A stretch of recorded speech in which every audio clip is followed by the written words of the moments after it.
So Carly, what will we be covering this week? We will be comparing licensed versus unlicensed concrete contractors.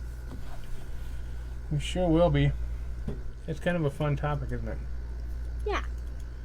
So Magnus, do you know what it means to be a licensed contractor? Not really. Not really? Yeah. I didn't know what a licensed contractor was at your age neither. Carly, do you know? Like someone, like the state knows that you have a business and they test you to make sure that you know what you're doing and that you can really do strangers' concrete work. There you go. So according to Merriam-Webster, the definition of licensed as a noun is a permission granted by competent authority to engage in a business, occupation, or in an activity that is otherwise unlawful. So, I mean, right there, you know, you're looking at the gist of it. If you're unlicensed, you're unlawful. So, Carly, do you think I needed to be tested to become a licensed contractor? Yes, for sure. Of course I did. It was a huge event in my life. You know, when I went through the process of being tested and licensed, it was a really huge, big deal for us. So, to break it down in a nutshell, a licensed contractor has proven to the state that they know what they are doing, and the state has granted a license. Pretty much nailed it, huh? Yeah. So, Carly, do you usually shop around to find the things you want at the lowest possible price? With most things I do. So if you are like most people, you want to do the right thing. You know you may regret hiring an unlicensed contractor, but why exactly? I'm not going to lie. You can save big bucks. And they may even do an outstanding job. And for certain small jobs, real tiny jobs, it might even be their, wise choice. So Magnus, Yes. what's your favorite scary movie?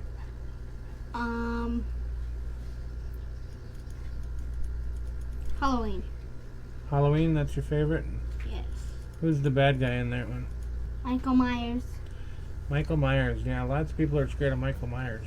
Wait till you hear some horror stories from our customers over the years. There may be one that changes your mind about using an unlicensed contractor. So what are we calling the first case, Carly? The half-down no-show. The half-down no-show. I've heard this one several times, and it breaks my heart every time I hear it. The customer is given half down to a smooth-talking salesman with a deal way too good to be true.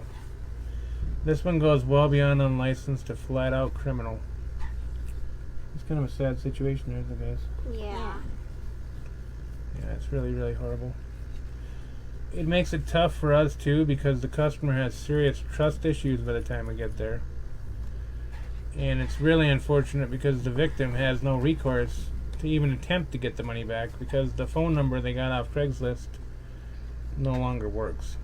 So, I guess often what it comes down to is if the price seems too good to be true, just run the other way. So, Carly? Yes. Who do you think would have to pay for concrete that I ordered if it showed up on a job site and the guys weren't there to take it? That would be you, Dad. It surely would, wouldn't it? Yeah. So, what do we call this next section? Southbounded and down. Southbound and down. I've taken over missing contractor jobs quite a few times over the years. A reoccurring storyline is that the contractor has been arrested and is unable to complete the job.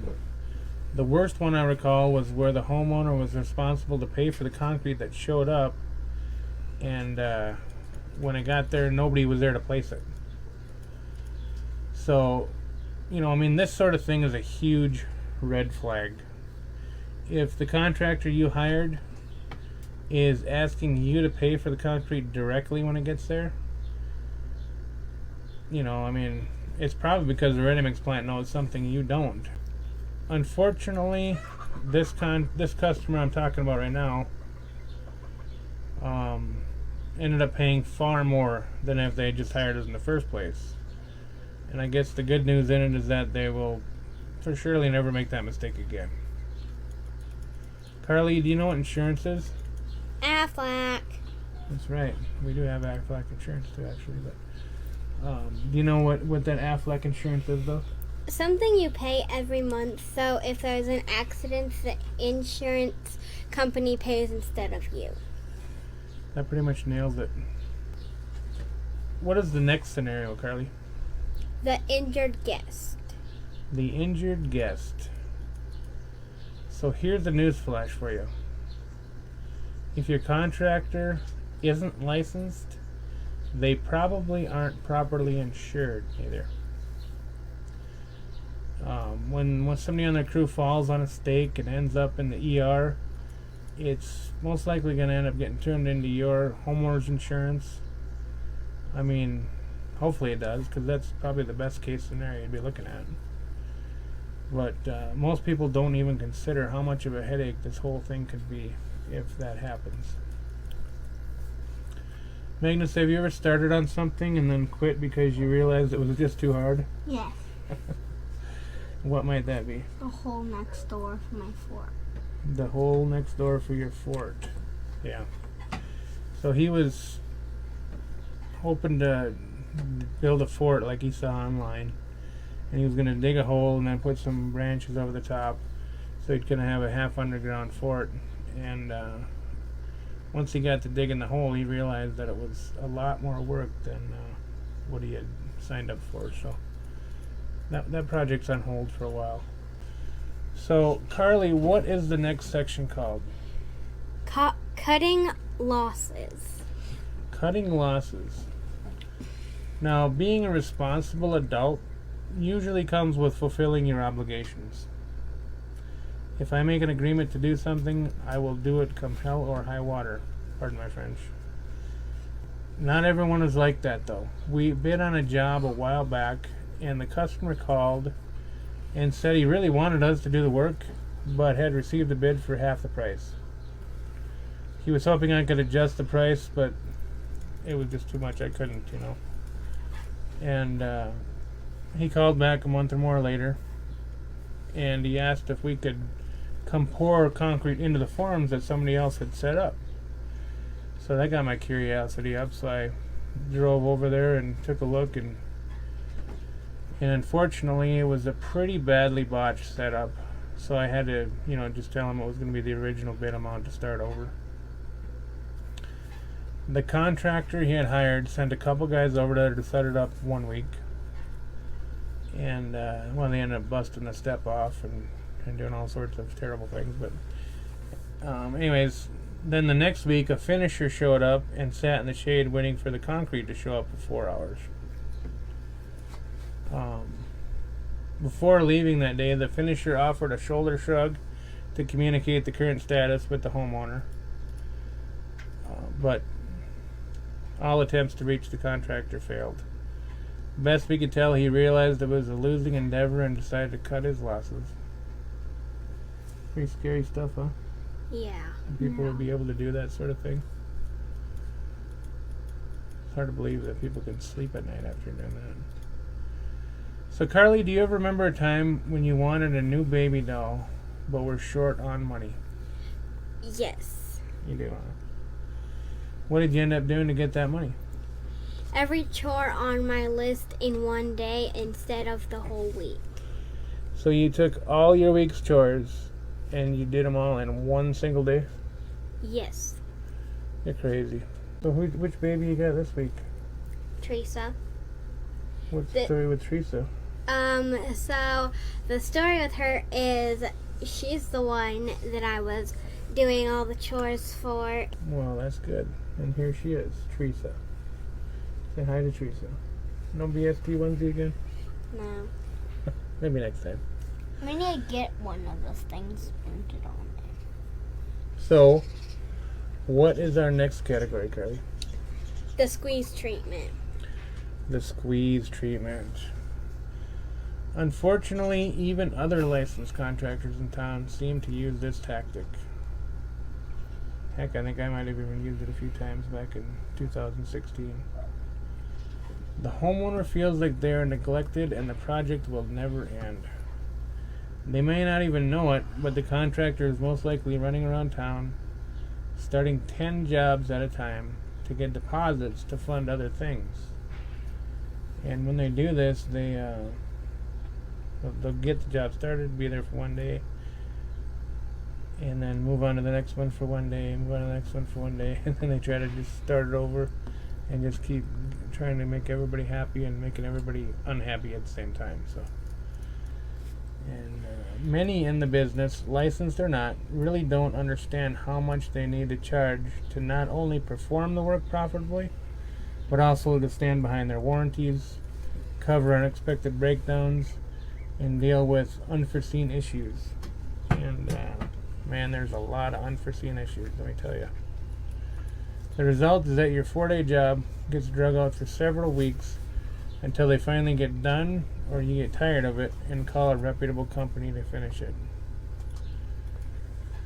Carly, do you remember when we tried to look up that company that made your brother's chopper, the little motorcycle? Yeah, they disappeared from the internet.